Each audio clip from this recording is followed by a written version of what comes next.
have you here today. First of all, I would like you to introduce yourself. Of course. Thanks, Renee. I'm very happy to be here.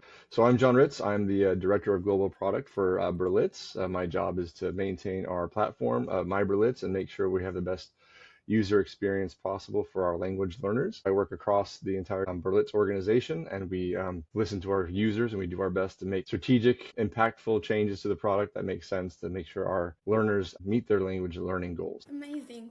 Today we will talk a lot about AI, and this is my first question. How does AI fit into this legacy of 150 years of Berliz teaching languages? That's a great question. It's a huge legacy with a wonderful history, a lot of impact in language learning and teaching. Obviously, when new technologies come out, it always kind of makes the language learning experts pause, consider, how can we use this? Should we use it? So those kind of questions definitely come up. And AI in particular, I think, is the biggest change since the ability to have a lesson online with video, with the internet. It's kind of the next big shift to like opening up the possibilities for how we can do language learning. How do we incorporate that? I think the way that we tend to approach it is that slowly, cautiously, with lots of testing, lots of planning. The advantage that we have because of our history is that we do have a long list of historical expertise on how to teach a language. And then we can really look at AI, find the different tools. Because as you know, AI does lots of different things really, really well. So it's really a matter of us strategically looking and evaluating each of those to see which one is going to fit a particular need of our customers. So we know what our customers want, we know what they're struggling with, we know the things that they would like to do to help improve their overall learning experience. So then it's just a matter of us kind of going through all the different options. Do we go in-house? Do we partner with people? Is it a combination of both? And then it's a matter of really strategically trying to find ways where we can offer those to our users to kind of test, is this meeting that need? If you want to practice more conversation or you need pronunciation help. So it's a much more strategic kind of slow, not slow in the sense of like we're taking our time, but being very cautious to make sure that what we're adding is true value and not just kind of throwing things on the platform because they're hip and trendy and cool and everyone has AI now. So we want to be very intentional about it. And we have been, and we've been incorporating those types of resources since like 2019, really, like speech recognition being the first big thing that we incorporated. So you just mentioned the beginning of AI at Berliz. So what inspired Berliz to integrate AI into its learning experience? So one of the things that online learning, e-learning in general has opened up the opportunities. How do we replicate as much as possible the face-to-face experience? How do we allow users to be able to speak? Because again, with Berliz, our main objective is to speak the language, not writing or listening as much as it is speaking the language. So what tools can we incorporate into a product that allows people to kind of self-check, kind of keep them on, because we don't want to learn wrong, right? If you're like learning a musical instrument, but you have your finger in the wrong place and no one's there to tell you that, you learn bad habits, right? And it's easier to correct as you go. So when speech recognition became an option for us back in 2019, it was kind of a no-brainer that, this would be incredibly helpful to people as they're going through lessons to prepare for their live instruction, to get a sense of how they're doing. Like, how clear is this on a percentage scale? So if I misspoke a word, it could tell me, oh, you were 70% correct or not. And again, it was just a way to self-check as you're going through learning the new phrases, your speaking goals. It's really a preparatory tool in our mind. It's not, in our estimation, a replacement for the human interaction as much as it is a way to make sure that you are learning correctly and you're making progress to prepare you for that human interaction. Because again, we learn a language to speak with people. That's our goal. As you know, there's a lot of discussion going around the topic of AI in education. Yes. And you just talked about creating true value. So what makes Berliz approach different in comparison to the competitors?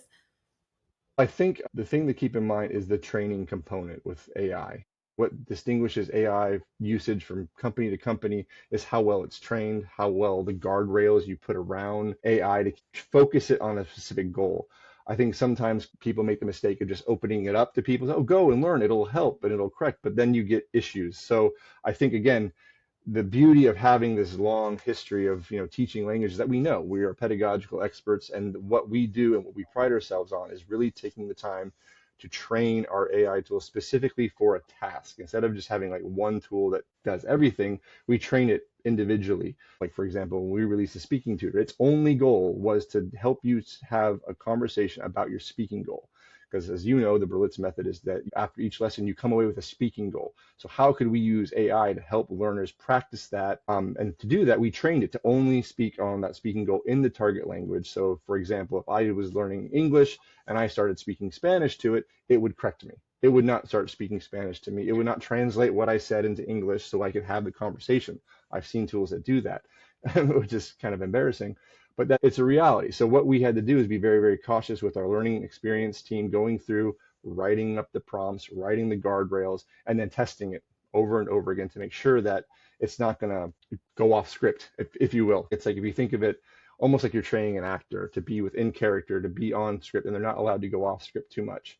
And that's really what we've done. But we've done that for each individual speaking goal. So we have hundreds and hundreds of speaking goals in a lesson. So we're not just giving one AI that says, okay, learn all of these. It's targeted specifically. And I think that's a real distinction for us. It gives us a way to control the quality of the AI. And it also helps us to give better feedback because the AI is listening to the conversation. It's pointing out the areas where the student can learn and get better.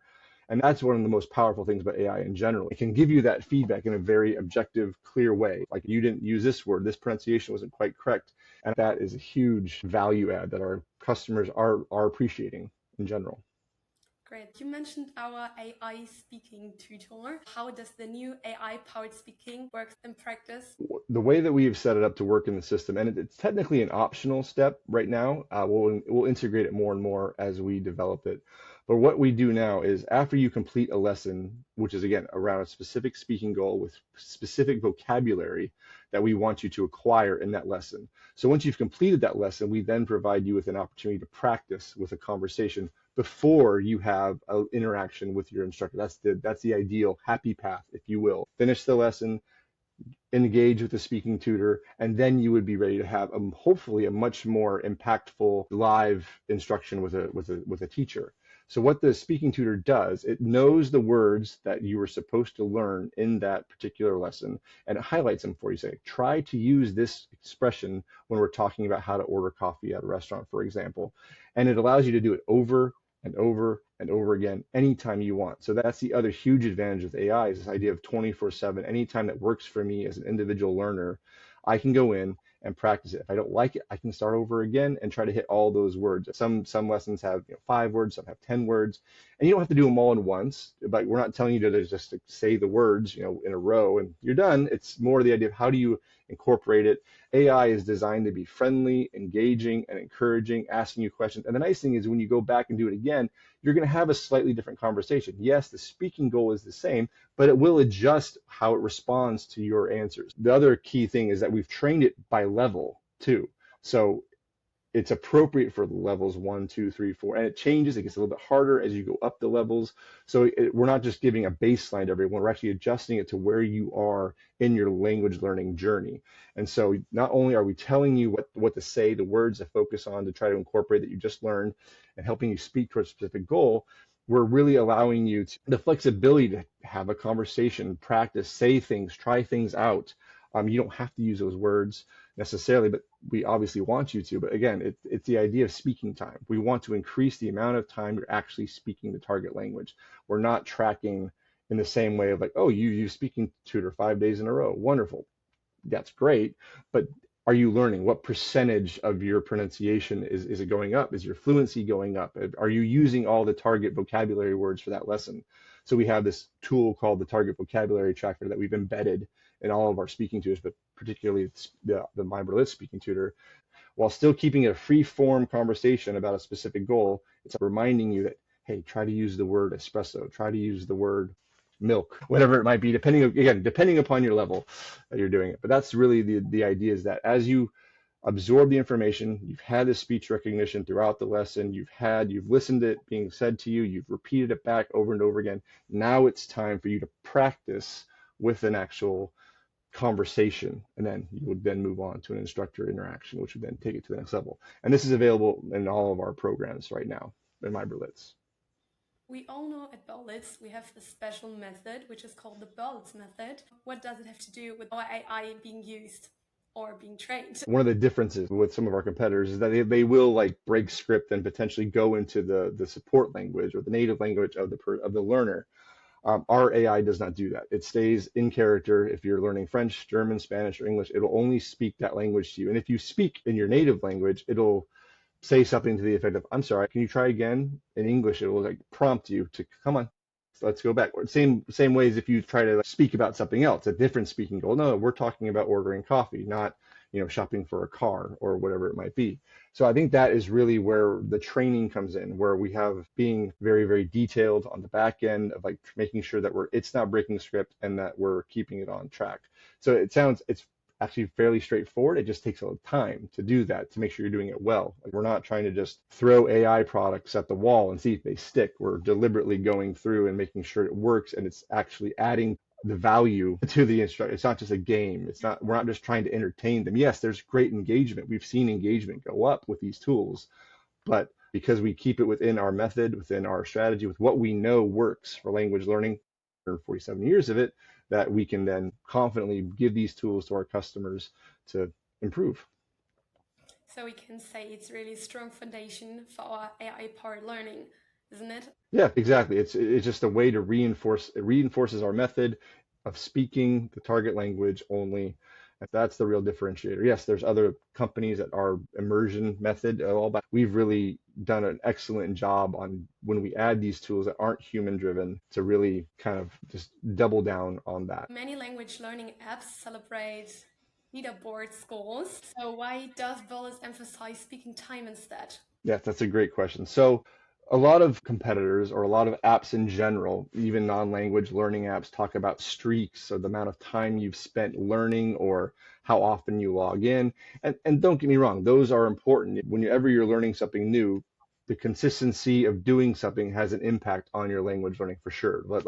But the concept of a streak is helpful in one sense. It's not actually a reflection of your language learning progress. It doesn't actually tell you anything about your ability to actually do the thing you're learning to do. So we focus on speaking time or how well you are doing at actually communicating. So within this, all of our tutors, if you're mispronouncing words, we tell you what ones you're struggling with. And then what we do is then we reinforce that, like, come on, you can do it again, keep trying. We try to give you that opportunity because speaking time is really the value that we're trying to add, because that's true progression, right? Because it's an actual indicator that you have got your fluency is getting better, your pronunciation is getting better, and that can only happen with speaking time going up. So when we released the speaking tutor initially, we've seen an increase of like the average time people are spending on our learning platform, and they're averaging a speaking time of anywhere from 3 to 6 hours a month, which is a lot more than most of our competitors do, because they're tracking like click if it's like multiple choice, like, okay, you've selected the right response to this question, whereas we're saying, did you speak the right response? Did you say it clearly? Was it intelligible? That's a very big difference than, oh, I've clicked through everything. You know what I mean? Like, there's difference there. We're refining it as we go. We're trying to get better and better in how we communicate this to both our learners and to the public of this is why this is important. But as AI improves and as it learns, it even gets better and better. Like, the word overall was 95% intelligible, but you're struggling with the A in the middle. Like, doesn't quite sound right. Yes, it's intelligible. You can speak the language, but we can help you get even better, like really focusing in on that. And that's just something that's so great. Anytime, anywhere you can do this. But again, when we have the speaking tutors and we have even just the speech recognition within the learning experience, it is not about how long it takes you or how many times you went into the lesson or logged in. It's about, are you actually speaking and making progress? So we see that overall, and we've seen the increase in average amount of time people are spending speaking with people and also with the instructor, because that's the other piece. Like, we're building you up to speak with a person ultimately. That's why you learn a language, not to talk to our cool AI tools, but to actually communicate with people. But that's why it's so important to us. The pronunciation and the speaking time is our kind of gold standard for progress, true progress in the actual goal. You talked about fluency and really practicing the speaking. So what impact does consistent speaking practice have on learner confidence and real-world fluency? That's a really good question. You nailed it when you said confidence. Let's be very blunt. Learning a language is hard, and it takes a lot of time. It takes discipline.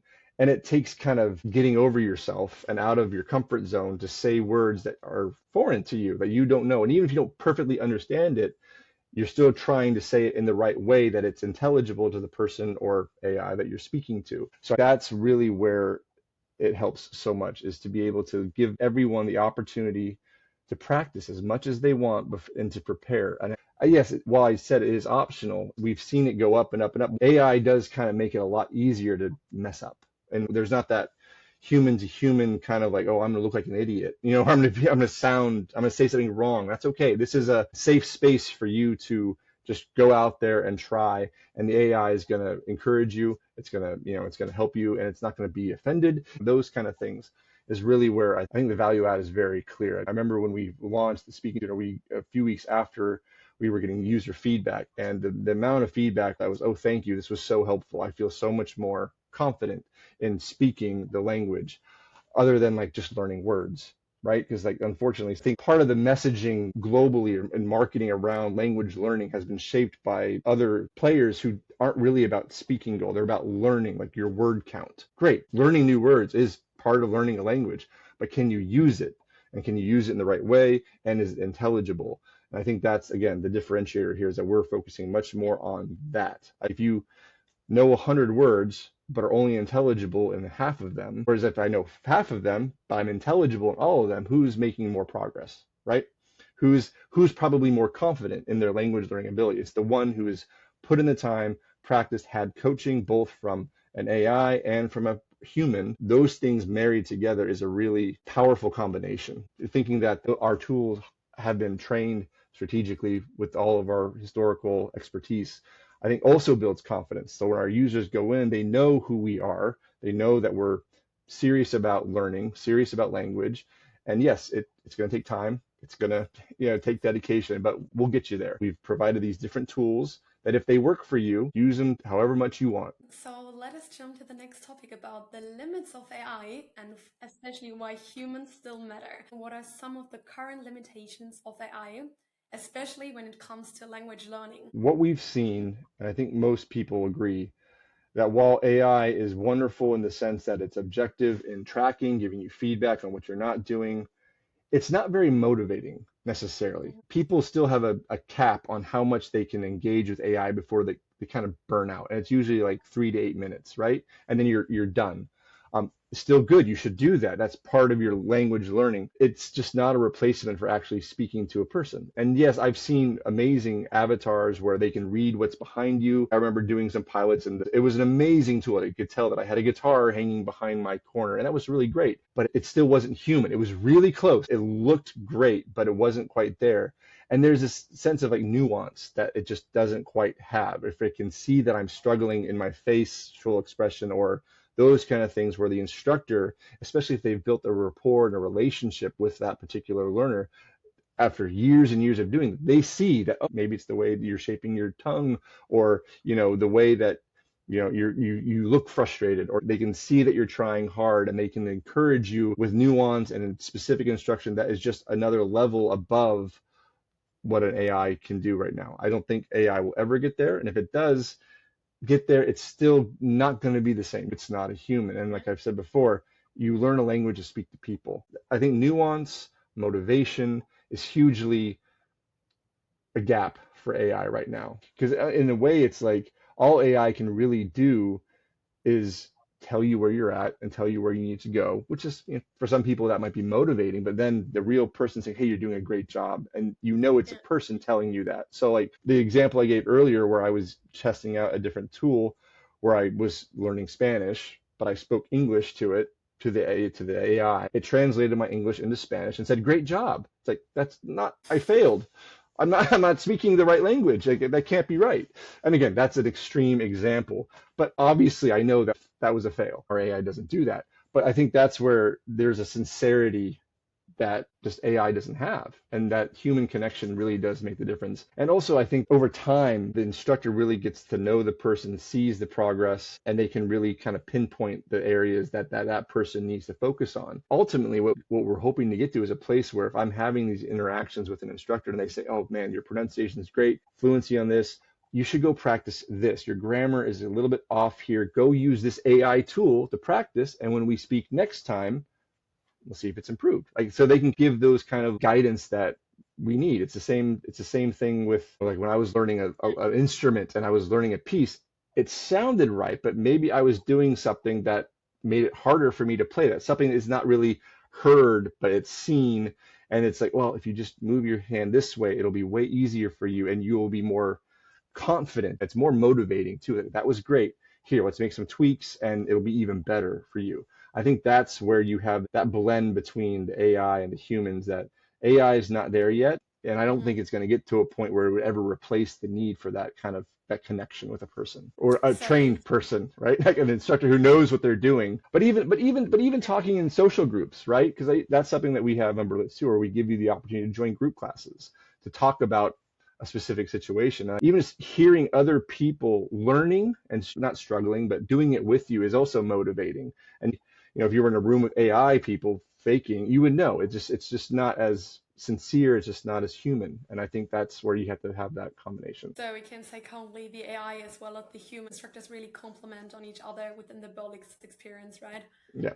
It's a both and. It's not an either or in our mind. It's like, I know others have said that, hey, AI will allow us to get rid of instructors. That's a horrible decision. That defeats the purpose. That's coming more, in my opinion, from a cost savings perspective than an actual value add to your learners. I don't see that as an actual upside. It might make it cheaper as a product, but it's not going to make it more impactful as a learning experience, in my opinion. And I think in Berlitz's opinion as a whole. Language learning is also about empathy and the human connection, which is what you mentioned before. So how does Berliz really preserve this human touch in a digital world? It's a great question. So there's a combination here. There's obviously the piece that the instructor plays that we've already talked about, and they can show empathy, they can guide people, they can express that. But there's even the sales side of it, the personalization side of like having an organization behind you that is also like, hey, you have a goal as a learner, and we want to help you make that goal. So there's even like the non-language learning component of empathy, I think is also important to mention. But then the empathy also, I think, is brought out when in group conversation classes, you can just see other people learning. I would also suggest that another real strength to the human impact, or even the way that Berliz sets things up, is that there's also the cultural element of learning a language.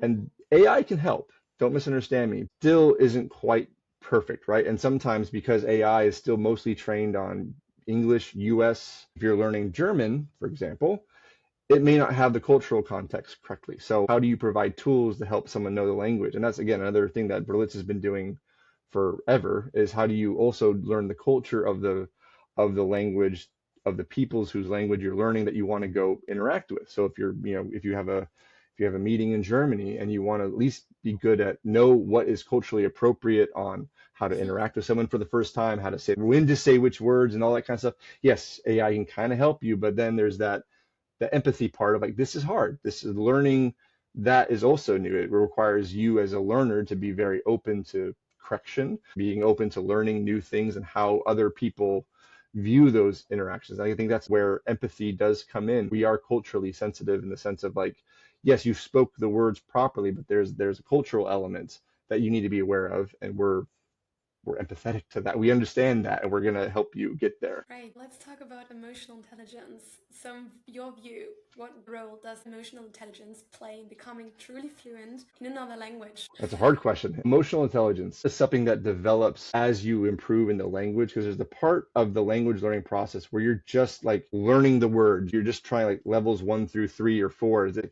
Those are such a hard mountain to climb of just learning, of acquisition of words and expressions and how to think that way. And then the cultural piece starts to come in. I think that's where you get the emotional intelligence. And then someone, again, the live instruction helping you learn that, hey, this is how you do that. It's more of like a coaching thing. Emotional intelligence can definitely be learned, but it takes time, and it's more of a mindset, I think, of the learner willing to start learning how to read a room, read how you're reacting. But you have to know what's normal for that culture, how to react to you. For example, Americans tend to be very smiley. When we talk and we use our hands and we're very happy, but like other cultures are not. They're much more straight faced, and that's fine. But if you don't know that that's culturally normal for them, and that you should not take that as them not liking what you're saying or you're saying something wrong, like how else would you know that unless someone told you that, oh no, that's totally appropriate. We had this one tool that we were piloting where we had translated into a different language. It was a synthetic avatar, which was really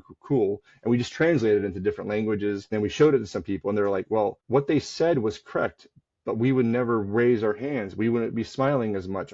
There's these like emotional, cultural things that are different that you wouldn't know unless someone told you, and you did that. It's a human element. And I think that's really where the emotional intelligence develops. It gets easier once you aren't also thinking about like the pronunciation of the word. There's a back and forth. So that's kind of part of your language learning journey. Like even as we talk about here, it's like once you get to like levels 4 or 5 of language, that's really where you start talking about the nuance, the emotional intelligence, because you have the knowledge in your head now to speak, right? You know the words, and now we can start really refining it. So for example, when you talk about like C2 and C1, you're not really learning new words at that point, right? You're learning nuance. Even native speakers don't necessarily speak at a C2 level, like just to be honest, like they just don't. Because you're learning, again, more of the emotional intelligence side of things, the cultural side, the different contexts. And that's really where, like, if you keep learning in your language journey, like you're fluent, but now let's make you, if you will, emotionally intelligent. I think, again, the human, the AI, all those things continue to work together to help you do that. Let's have a look at the future of learning. So what do you see at the next frontier for language learning at Berliz? We have a lot of exciting things coming on our product roadmap very soon. One of the biggest ones that has been around for a while, but we've been kind of taking our time in a good way to make sure we implement it in a way that, again, adds value, gives options to people. Video avatars have been around for a little bit now, and we're about to release our first video avatar into our different speaking tutors. We think that'll just add a different kind of more human component to help you when you're practicing to feel like you're actually engaging with an actual person instead of just a chat. That'll elevate the whole interaction. That's one area where that is going to get better, and being able to do that, even if you want to think like practicing before you have to go on a call and you want to just like do an introduction, you pull up the speaking tutor, I want to practice an introduction for a business meeting. AI will help you. The avatar will maybe look like that and you can do it. So that's a very simple way, but it's impactful. Again, helping you practice, helping you train for the human interaction. So that's one. I think we're going to see a lot more advancements with like data capture, like on the back end, something you may not see as a user, but we're going to be able to get even more and more specific and more detailed on how you can improve, not just as a student, but also as an instructor. Having the AI helping the instructor being like, hey, you're talking 70% of the time. You need to keep it down to 50% of the time, because again, it's supposed to be an interaction. We want the learner talking more, but sometimes, you don't realize how much you're talking in the moment. So it's nice to have something objectively in the background going, shh, let them talk, let the student talk, or even like providing feedback, creating a loop where it's like, even if you're having a different instructor throughout your journey, having that data of your learning journey being available to the instructor so they know where your strengths are, where your weaknesses are, what you're working on, or what the last instructor told you.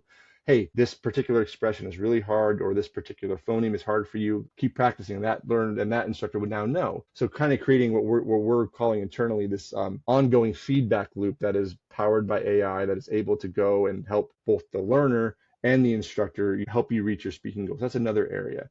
You'll hear talk about like virtual reality becoming a thing and like that. And I think that's really cool and very exciting. And we'll definitely explore it when it becomes more available. The issue there is an access issue, right? Because again, we have customers all over the world and not everyone can afford that. So is the value add of that particular AI tool worth the cost that it would potentially mean? Are we keeping people out of the market because we employ it, or is it going to be optional or add-on? So those are kind of like product decisions where it's like, this is really great, but is it really available to everyone? That's a really important question. What's so great about the avatars and the chatbots and all those things is that they actually are fairly affordable. They're not going to add too much cost to the user, because we want to make sure that accessibility to the language learning programs that we have, different options, is really important to us. So that's another thing to consider. What we're trying to do now is also use AI to personalize a lot more. So for example, let's say football or soccer, depending on where you live in the world, that's really passion and you love that. Well, is there a way for us to potentially incorporate some of that into the lesson to just help you be more engaged, to help it resonate more with you? Because maybe you hate coffee and the thought of ordering at a coffee shop is just not on your list of valuable speaking goals. You might still have to do that, but maybe we can incorporate how you would say this particular play or whatever in the sport of your interest. Maybe you're a marketing manager and you need to learn keywords that are going to help you speak to your colleagues in a different language, in a different country? Can we do that? Can we incorporate that? So we are releasing different like skills tutors that speak about specific like customer service, how to hold a meeting, how to do a virtual meeting, and helping you in the target language. How would you do that? What are the words you need to learn? And then we give you role plays. So that's coming. And that I think is more around the idea of quickly being able to personalize and customize the learning experience for you to achieve your goal. Still following the Berlitz's method, still getting all those core speaking goals and words that you need to learn for that level, but presenting it in such a way that it's more engaging for you as an individual learner as much as possible. So that's really where we want to go ultimately, is where you can sign up and you can put some of your preferences. What's my goal? What am I into? Like, is it music or whatever? And can we then surface different tools that kind of keep you engaged? Because learning a language is hard, especially those first few levels. Whatever we can do from a product development perspective to help you stay motivated, stay encouraged, and make it interesting is really, really important. I think AI has a lot of exciting options of how we can do that. So how does Berliץ balance innovation with responsibility as we continue to evolve our products? There's definitely, especially with AI, it's still, because it is still so new and it's changing so fast. I do think in the marketplace, there definitely have, for lack of a better word, there can be a phobia around it. Well, what is it going to like know my name? Is it going to do all these things? And I get that. That's a legitimate concern. So we are very, very cautious about that. The privacy, the private data information, being GDPR compliant, and all those things are really, really important to us, making sure that your data is always private. The conversations you have are always private, they're deletable. All those things are very, very important to us because we want you as a learner to feel comfortable, to feel confident. And we're still trying to design things in such a way that if you don't want to engage with certain parts of it, you don't necessarily have to. We think you should, because we're only adding things that are safe and that we believe add value. But we understand that, everyone's at a different place, so we don't want to we're not trying to force it on you that much. But from a safety and security perspective, it's our top priority, and being responsible with what kind of AI that we're using. We vet it, we train it, we soft launch it to different groups to make sure that there are any concerns. So I think it's just a matter of being vigilant, doing our due diligence on the back end before we even think about offering it to a customer, and being very particular in who we partner with, or if we build it ourselves, or if we partner with another company, and just making sure they're also following best practices when it comes to that, because it is a concern. But I think that concern will diminish over time as it becomes more and more common and more as a best practice or a commonplace with any kind of learning, because it's not just language learning that you're seeing. It's across the board. I would even argue that being responsible means keeping humans involved. That's how you stay responsible. You have experts, instructors, designers, developers, management, like understanding that the goal is still human interaction, and those humans are managing those tools, or watching it, and following best practices across the board. It's a holistic kind of effort. It's not just between you and the instructor, or you and the student. It's how you build it, how you set up your systems, and all those kind of things. Those are all under consideration. That might be why certain things take longer before they go live, because we're being cautious.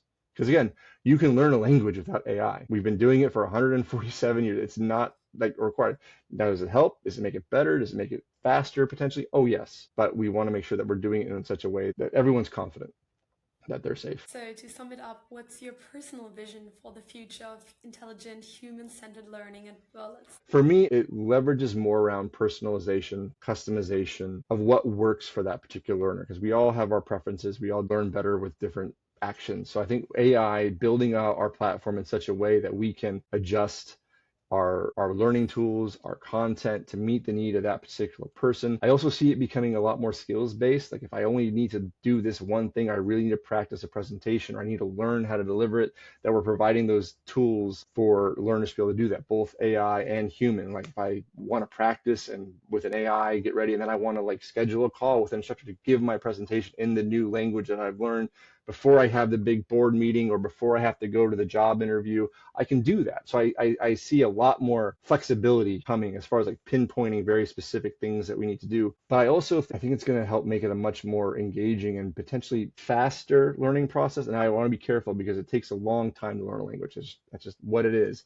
But making that process more enjoyable, because ideally, I would love Berlitz's to be seen as the place for lifelong learners, people who not just want to learn a language, they want to learn the culture, and they want to keep going. Maybe when you've finished, you've reached level 10 of English, you're like, oh, I want to learn Spanish now. and you know where to go, you know how to do it, and you're really specific. So I see Berlitz's being like the one place, the one-stop shop for my professional development, because I see us expanding into other things ultimately outside of language where our expertise makes sense. Creating a system that is easy and intuitive for our customers to use. If you're serious about your own professional development, learning languages, whatever, that we would be seen as like the first stop on your shopping list of who you're going to go to, making it easy for you to do that and using AI to personalize and just really kind of hold you accountable, helping you achieve your goal with a human coach along or an instructor helping you get there with that kind of both and approach. That's kind of where I hope we're going to be very soon. I think this was a pretty good summary of Berlitz's philosophy on AI.